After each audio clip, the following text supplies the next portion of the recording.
চাঁপাইনবাবগঞ্জ পৌরসভা পৌর কর্মচারী সদস্যের উদ্যোগে সকালে পৌর চত্বর থেকে মশক নিধন ও পরিষ্কার পরিচ্ছন্নতা কার্যক্রম বাস্তবায়নে পৌরসভার প্রধান প্রধান সড়কে র্যালি ও লিফলেট বিতরণ করেন।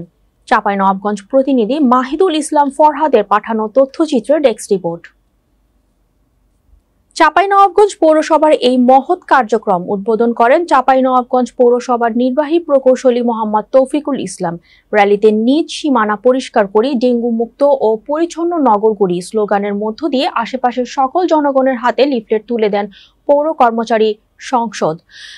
চাঁপাইনবাবগঞ্জ পৌরসভার পৌর কর্মচারী সংসদ এ সময় উপস্থিত ছিলেন চাঁপাইনবাবগঞ্জ পৌরসভার পৌর কর্মচারী সংসদের সভাপতি এনামুল হক, সিনিয়র সভাপতি রবিউল আউয়াল, চাঁপাইনবাবগঞ্জ পৌরসভার নির্বাহী প্রকৌশলী তৌফিকুল ইসলাম। চাঁপাইনবাবগঞ্জ পৌরসভার পৌর কর্মচারী সংসদের পক্ষ থেকে মাসব্যাপী পরিষ্কার পরিচ্ছন্নতা ও বজ্র অপসারণ কাজ সহ ডেঙ্গু নিধন কার্যক্রম শুরু হয়েছে।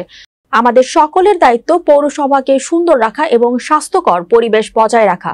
আনুষ্ঠানিকভাবে এই মাসব্যাপী মশক নিধন ও পরিষ্কার পরিচ্ছন্ন কার্যক্রম সমাপ্তি ঘোষণা করা হলো। নিয়মিত কার্যক্রম চলমান থাকবে।